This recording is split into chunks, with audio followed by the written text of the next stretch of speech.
കർക്കിടകവും ആയുർവേദവും. Ayurveda medical association of India Wayanad ജില്ലാ committee തയ്യാറാക്കി അവതരിപ്പിക്കുന്ന പ്രത്യേക പരിപാടി.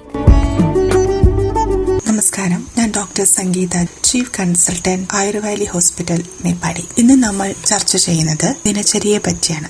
ആരോഗ്യത്തിന് പ്രദാനം ചെയ്യുന്ന നിത്യം ആചരിക്കേണ്ടതായ കാര്യങ്ങളാണ് ദിനചര്യ വിവരിക്കുന്നത്. ഒരു രാത്രി പകലടങ്ങിയ ഓരോ ദിവസവും ചെയ്യേണ്ട ചര്യയാണ് ദിനചര്യ. പ്രകൃതിയിലെ മാറ്റത്തെ നേരിടാൻ നമ്മുടെ ശരീരത്തെ ഭക്ഷണക്രമം കൊണ്ടും ജീവിതശൈലി കൊണ്ടും പാകപ്പെടുത്തണം. വേനൽക്കാലത്തെ ചൂടിൽ നിന്നും മഴക്കാലത്തേക്ക് എത്തുന്ന കാലഘട്ടമാണ് കർക്കിടക മാസം. ശരീരബലം ഏറ്റവും കുറഞ്ഞിരിക്കുന്നത് ഈ സമയത്താണ്. ആയതിനാൽ ശരീരബല സംരക്ഷണത്തിന് ആവശ്യമായ ജീവിതചര്യകൾ സ്വീകരിക്കേണ്ടത് സമയം കൂടിയാണിത്. ഓരോ ഋതുക്കളിലും യോജിച്ച ആഹാരവിഹാരങ്ങൾ ആയുർവേദം നിർദ്ദേശിക്കുന്നു. രോഗങ്ങളും ഐശ്വര്യക്കേടുമില്ലാത്ത ഉചിതമായ ആയുസ് നിലനിൽക്കാനായി ബ്രഹ്മമുഹൂർത്തത്തിൽ ഉണരേണ്ടതാണ്. രാവിലെ 3 മണിക്കും 6 മണിക്കും ഇടയിലാണ് ബ്രഹ്മമുഹൂർത്തം. എന്നാൽ ചെറിയ കുട്ടികൾ, രോഗികൾ, രാത്രി ഉണർന്നിരുന്നവർക്ക് ഇത് ബാധകമല്ല. ഉണർന്നതിന് ശേഷം വെറും വയറ്റിൽ 1.5 ഗ്ലാസ് മുതൽ 3 ഗ്ലാസ് വരെ വെള്ളം കുടിക്കാവുന്നതാണ്. എല്ലാ ദിവസവും കൃത്യമായി മലവിസർജനം ചെയ്യേണ്ടതാണ്. നല്ല ആരോഗ്യത്തിനും ദഹനത്തിനും ഇത് സഹായിക്കും. പല്ലും മോണയും നാവും വൃത്തിയായി സൂക്ഷിക്കുക. രസമില്ലായ്മ, രുചിക്കുറവ്, വായ്നാറ്റം ഇവ പരിഹരിക്കാൻ ഇത് സഹായിക്കും. നല്ലപോലെ വായു കൊപ്പിളിക്കേണ്ടതാണ്. ദിവസവും 2 നേരം പല്ല് തേക്കുക.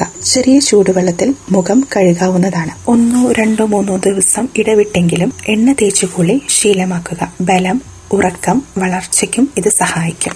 വരണ്ട ചർമ്മം, സന്ധിവേദന, പേശികളുടെ വേദന കുറയ്ക്കാനും സഹായിക്കും. തലയിലും ചെവിയിലും പാദങ്ങളിലും എണ്ണ തേക്കുന്നത് ശീലമാക്കണം. ദഹന പ്രശ്നമുള്ളവർ ചുമ, ജലദോഷം, വയറിളക്കം, മാസമുറ, ശ്വാസമുട്ടൽ, പകർച്ചവ്യാധി തുടങ്ങിയ രോഗങ്ങൾ ഉള്ളവർ എണ്ണ തേച്ചുകൂളി ഒഴിവാക്കേണ്ടതാണ്. അടുത്ത് നിർബന്ധമായും എല്ലാവരും ചെയ്യേണ്ടതാണ് വ്യായാമം. ശരീരഭാരം കുറയ്ക്കാനും ശരീരബലം വർദ്ധിക്കാനും ഇത് സഹായിക്കും. 1/2 മണിക്കൂറോളം വ്യായാമം ചെയ്യാം.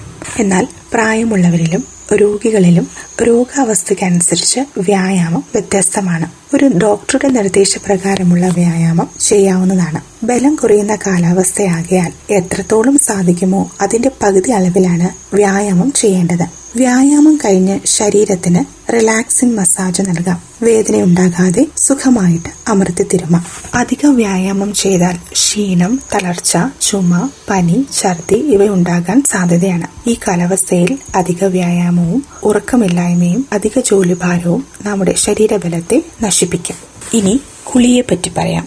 സ്നാനമൂർജ്ജം ബലപ്രദം. കുളിക്കുന്നത് മനപ്രസാദവും ഉത്സാഹവും ശക്തിയും നൽകും. ചൊറിച്ചില്, അഴുക്ക്, ശരീര തളർച്ച, വിയർപ്പ്, മടി, ചൂട് ഇവയെ കുളിക്കുന്നത് ഇല്ലാതാക്കും. കുളി ദഹനശക്തി കൂട്ടാനും സഹായിക്കും.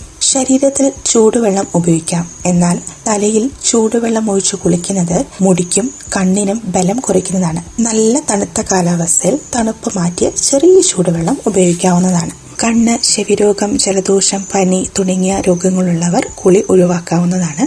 ആഹാരം കഴിച്ച ഉടനെയുള്ള കുളിയും ഒഴിവാക്കേണ്ടതാണ്. കൈയിലെയും പാദങ്ങളിലെയും നഖം അധികം നീളമില്ലാതെ വെട്ടി വൃത്തിയായി സൂക്ഷിക്കുക. ജീർണമോ മലിനമോ അല്ലാത്ത വസ്ത്രങ്ങൾ ഉപയോഗിക്കാൻ നോക്കുക. മഴക്കാലമാണ്, വസ്ത്രങ്ങൾ ഉണങ്ങാൻ പ്രയാസമാണ്. എന്നിരുന്നാലും ഉണങ്ങിയ വസ്ത്രങ്ങൾ ധരിക്കാൻ ശ്രദ്ധിക്കുക. നനഞ്ഞ വസ്ത്രങ്ങൾ അധികം നേരം ശരീരത്തിൽ പറ്റിപ്പിടിച്ച് കിടക്കാതെ സൂക്ഷിക്കുക. യാത്രാ സമയത്ത് കുടയും ചെരുപ്പും ധരിക്കുക. രാത്രി യാത്രകൾ ഒഴിവാക്കുക. പുഴകളിൽ നീന്തി കളിക്കാതെ നോക്കുക. കൈകൊണ്ട് മുഖം മറയ്ക്കാതെ തുമ്മുകയോ ചിരിക്കുകയോ കോട്ടുവയിടുകയോ ചെയ്യരുത്. പൊതുസ്ഥലങ്ങളിൽ പോകുമ്പോൾ മാസ്ക് ഉപയോഗിക്കാൻ ശ്രദ്ധിക്കുക. പകലുറക്കവും മദ്യപാനവും ഒഴിവാക്കുക. മഴക്കാലത്ത് കണ്ടുവരുന്ന ഡെങ്കി ഫീവർ, മലേറിയ, ചിക്കൻഗുനിയ, എലിപ്പനി, ജോണ്ടിസ് തുടങ്ങിയ രോഗങ്ങൾ വരാതെ ശ്രദ്ധിക്കുക. പകർച്ചവ്യാധികൾ തടയാൻ ശ്രമിക്കുക. വെള്ളം കെട്ടിക്കിടക്കാതെ നോക്കുക. കൊതുക് മുട്ടയിട്ട് പെരുവാതെ നോക്കുക. ഭക്ഷണക്രമങ്ങളിൽ ഹിതവും മിതവുമായ ഭക്ഷണം കഴിക്കുക. ഒരു നേരത്തെ ഭക്ഷണം കഴിച്ചത് ദഹിച്ചതിന് ശേഷം മാത്രമേ അടുത്ത ഭക്ഷണം കഴിക്കാൻ പാടുള്ളൂ. കർക്കിടക മാസത്തിൽ പറയുന്ന കർക്കിടക കഞ്ഞി, പത്തിലത്തോരൻ, ഉലുവക്കഞ്ഞി, മലർക്കഞ്ഞി, മുക്കൂറ്റി, കർക്കിടക മരുന്ന് ഇവയെല്ലാം ഉപയോഗിക്കാൻ ശ്രദ്ധിക്കുക.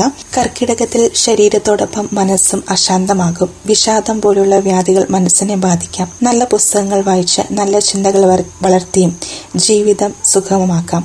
യോഗ, പ്രാണായാമം, ധ്യാനം എന്നിവ ശീലമാക്കി മനസ്സിന്റെ ആരോഗ്യം വീണ്ടെടുക്കാം. നന്ദി, നമസ്കാരം.